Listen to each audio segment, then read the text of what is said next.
아멘. 피곤한 오후 시간에도 불구하고 주의 은혜를 사모하여 이곳에 모이신 우리 모든 성도님들과 또한 단기 선교 준비로 바쁘고 분주한 가운데도 예배를 우선시하는 우리 모든 단기 선교팀 가운데 주님의 은혜가 충만하기를 간절히 소망합니다.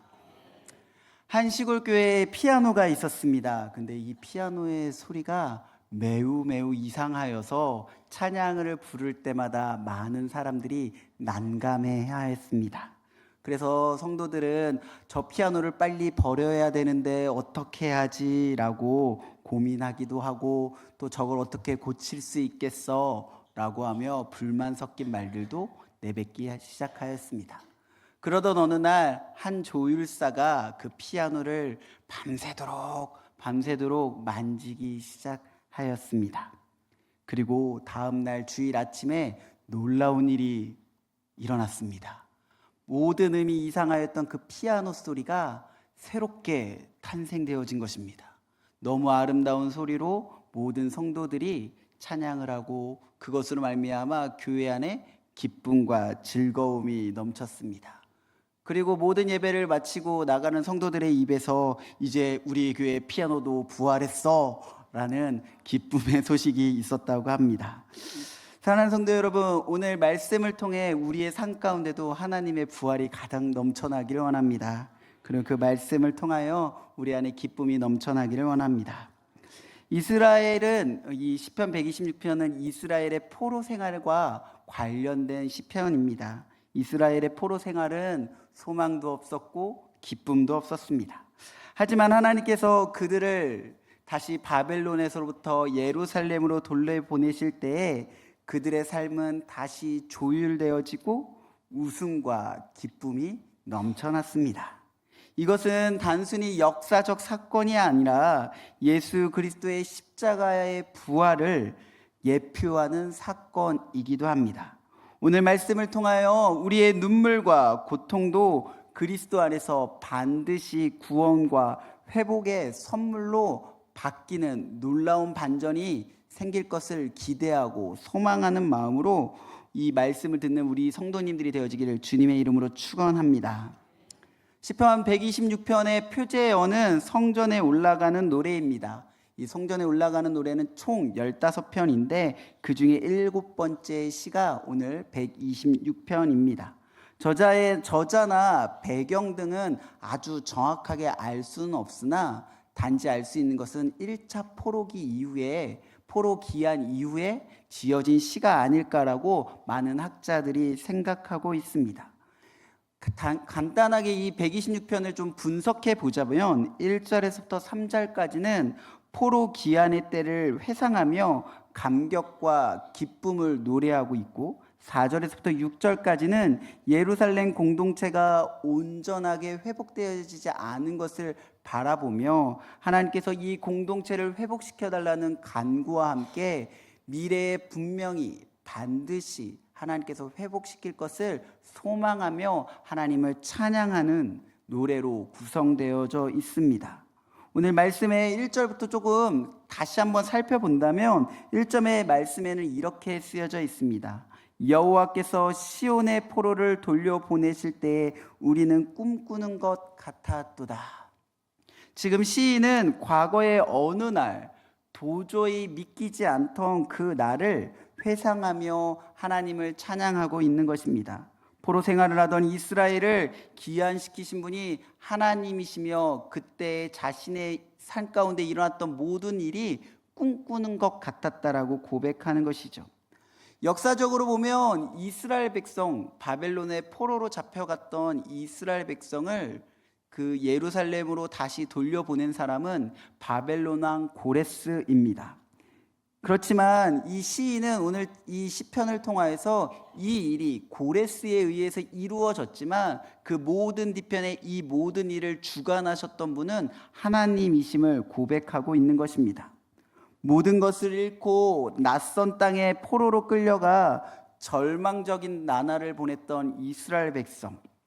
하지만 이들의 수고와 노력으로는 다시 자신의 고향 땅으로 돌아올 수 없었으며 그리고 또한 돌아왔었다 할지라도 그들이 보고 있는 이 현실은 예루살렘 성전이 무너졌고 예루살렘 성벽이 무너져서 언제 죽을지 모르는 어려움과 고통과 아픔 가운데 있었던 시절이었습니다.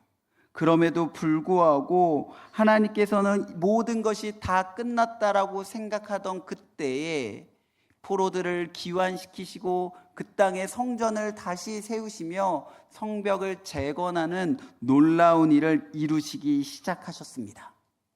이 모든 일은 이스라엘 백성들이 가지고 있던 어떤 공로와 자격 때문에 이루어진 것이 아니었습니다.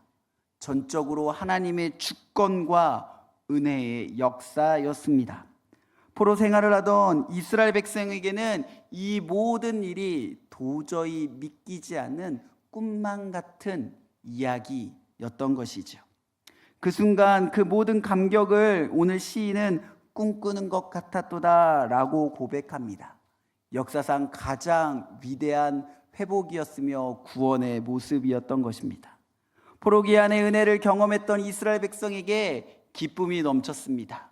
그들의 2절 상반절을 보니 그때 우리 입에는 웃음이 가득하고 우리 혀에는 찬양이 찼었도다. 아멘. 그들은 하나님을 노래하고 하나님을 찬양하며 그때 구원의 기쁨과 회복의 감격을 노래하는 것이죠.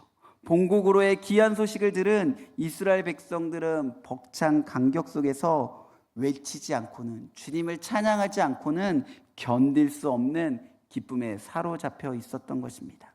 그래서 이스라엘 백성은 기쁨의 노래를 불렀고 그 모습을 본 이방의 많은 사람들은 하나님의 크신 역사로 말미암아 놀라워할 수밖에 없었습니다. 사랑하는 성도 여러분, 포로 귀환은 이스라엘의 회복을 알리는 시작의 종과 같았습니다. 이스라엘 백성이 여전히 사랑받는 주의 자녀이며 하나님의 백성이라는 사실을 다시 기억하게 하는 사건이었습니다. 뿐만 아니라 어떠한 고난도 어려움도 하나님의 백성에게 영원하지 않음을 보여주는 기적이었습니다. 3절에서 나오는 큰 일은 가깝게는 이스라엘 백성들의 포로 기한을 이야기할 수 있지만 궁극적으로는 죄와 사망의 포로가 되어 스스로는 아무것도 할 수 없고 구원받을 수 없었던 우리를 구원하시는 예수 그리스도의 십자가 사건을 예표하기도 합니다. 사랑하는 성도 여러분, 오늘 우리의 삶은 어떠합니까? 힘든 일도 있고 어려운 일도 너무너무 많이 있습니다. 때로는 그 일들을 해 나가려고 하니 이것들을 어떻게 할 수 있을까? 이것이 가능할까? 라는 고민이 들 때도 있습니다. 그러나 우리도 어두운 고난과 어려움 속에 있어 회복이 불가능해 보이는 그 사건에 하나님께서 함께 하신다면 어떠한 일이 일어날까요? 우리 또한 포로 기한에서 돌아오는 이스라엘 백성처럼 기뻐하며 우리의 혀에 찬양이 가득 차 주님을 찬양하기 시작할 것입니다. 왜 그렇습니까? 주님이 우리 가운데 역사하기 시작하니 우리가 보기에, 우리가 생각하기에, 우리의 현실을 보니 아무것도 이루어지지 않을 그 역사가 하나님의 역사로 이루어지기 시작하기 때문입니다. 그러한 사건 가운데 우리는 어떻게 서 있어야 합니까? 그저 낭망하고 절망하며 그것 가운데서 신세한탄하며 있어야 하는 것입니까? 그렇지 않습니다. 우리는 그것 가운데에서 주님이 우리 가운데 행하실 일들을 기대하며 기도하는 자로 서 있어야 하는 것입니다. 왜냐하면 하나님께서는 우리의 기도를 한 번도 놓치지 않으시고 들으시는 분이시기 때문입니다. 그리고 그 세미한 음성으로 우리 가운데 응답하시며 하나님의 그 선하시고 아름다운 사랑을 우리에게 나타내시기 때문입니다. 사랑하는 성도 여러분, 우리가 너무 힘들고 어렵다 할지라도 주님이 이스라엘 백성들을 회복하였던 것처럼 그 어려움과 고난은 영원하지 않습니다. 하나님께서 하나님의 때가 되면 슬픔도 눈물도 기쁨으로 바꾸어 주시기 때문입니다. 그러므로 우리는 우리를 너무나 사랑하시는 예수 그리스도를 믿음으로 날마다 기도하며 그 은혜를 구하며 하나님께서 주시는 놀라운 역사를 소망하며 살아가야 하는 것입니다. 이러한 삶으로 하나님께 영광 돌리며 날마다 주를 붙잡는 주의 백성들이 되어지기를 간절히 소망합니다. 포로에서 돌아오게 하셨던 과거의 회상을 했던 시인은 이제 다시 한번 자신의 현실을 바라봅니다. 아까 이 시편이 1차 포로 기한 이후에 쓰여진 시편이라고 하였습니다. 그때 이스라엘 백성이 돌아왔을 때 이스라엘 성벽은, 예루살렘 성벽은 회파되어서 아직 재건되어지지 않은 상태였습니다. 느헤미야가 돌아왔을 때 그제서야 이 모든 성벽을 재건하였던 것을 생각해 본다면 알 수 있습니다. 그들이 돌아오기는 하였지만 여전히 현실은 척박하고 어려웠고 회복되어지지 않은 부분들이 너무나 많았던 것입니다. 예루살렘에 돌아왔을 때 그곳 가운데 살고 있던 인원도 얼마 없었을 뿐더러 돌아왔던 포로도 그리 많지 아니하였습니다. 해야 될 일, 할 것은 너무 많은데 사람이 없어 그 모든 것들을 감당할 수 없었던 것입니다.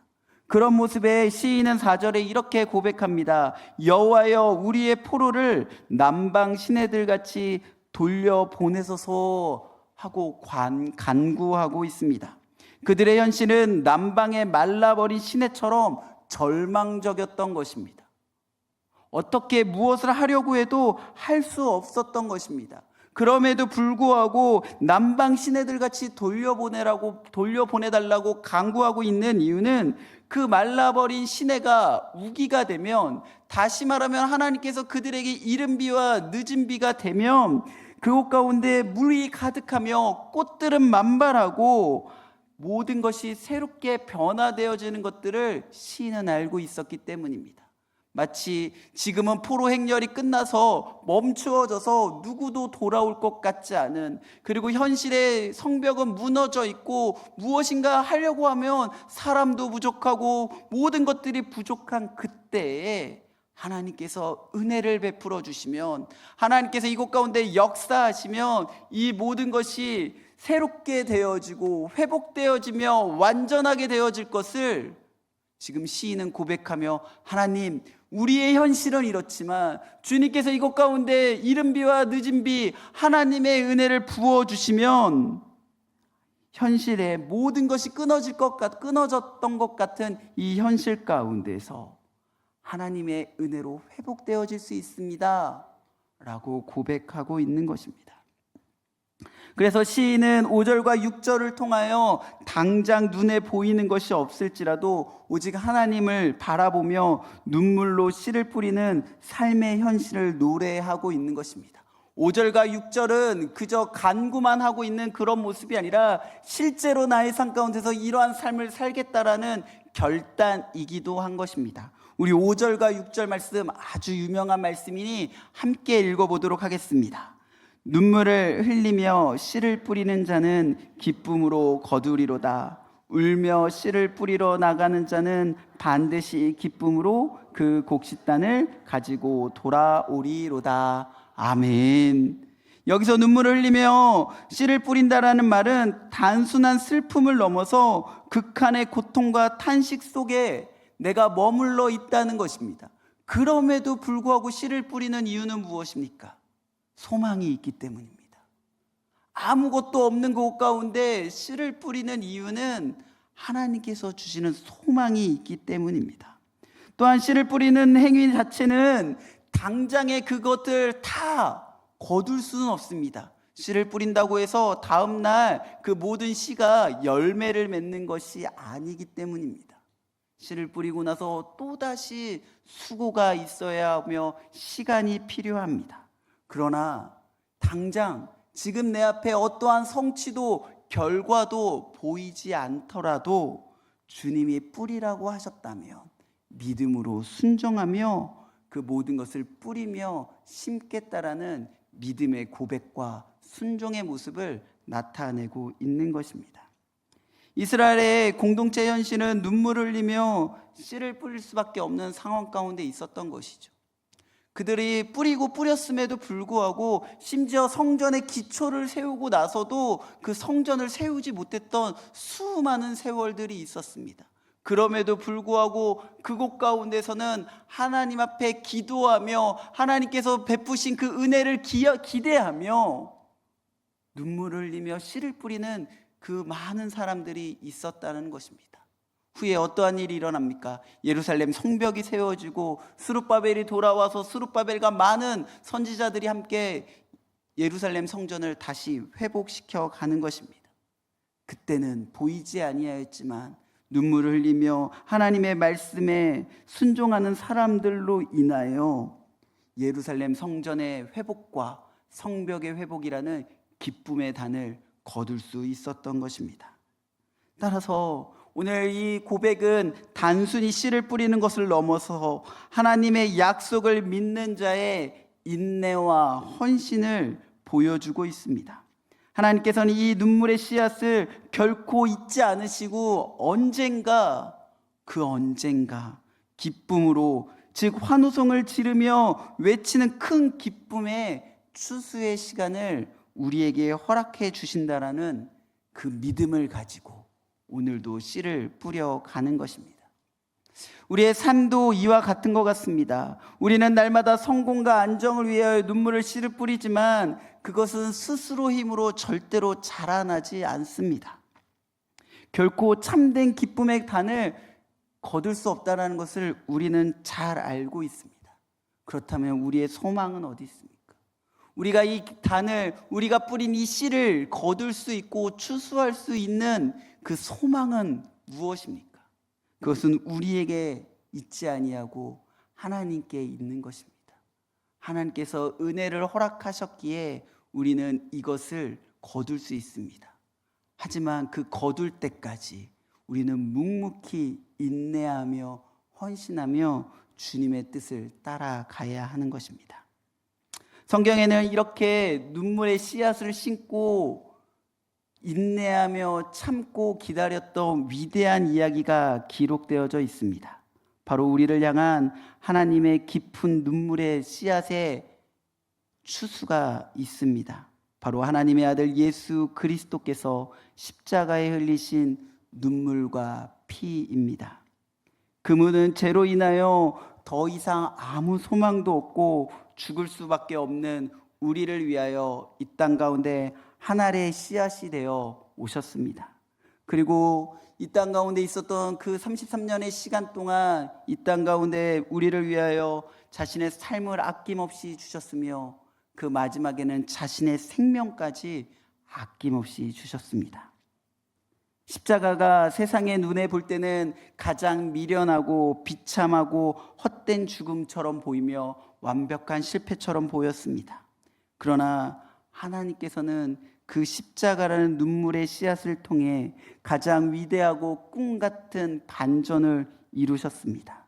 사흘 만에 죽음의 권세를 깨트리고 부활하심으로 우리 모두에게 영원한 생명이라는 기쁨의 단을 허락하여 주셨고, 그로 말미암아 12명의 제자들을 통하여 온 열방 가운데 예수 그리스도의 십자가의 은혜와 사랑을 전파하셨습니다. 그리고 오늘날 이곳에 앉아있는 우리 영광의 모든 성도가 그 기쁨의 단입니다. 2000년의 세월 동안 하나님의 씨를 뿌리는 것은 계속되어졌고, 그리고 지금까지 우리는 그 기쁨의 단을 추수하고 있는 것입니다. 사랑하는 성도 여러분, 오늘도 우리는 여전히 눈물의 골짜기에서 씨를 뿌리며 나아가고 살아갈 것입니다. 이제 우리의 눈물은 절망의 눈물이 아니라 소망의 눈물입니다. 왜냐하면 주님이 우리와 함께 계시기 때문입니다. 하나님께서 예수 그리스도에서 십자가에 죽으셨다가 부활하심으로 이미 우리는 가장 큰 구원의 소망, 부활의 소망을 가지고 있기 때문에 우리가 가지고 있는 것은 절망이 아닌 소망과 부활의 기쁨의 눈물인 것입니다. 현재의 삶이 고통스럽고 아플 수 있습니다.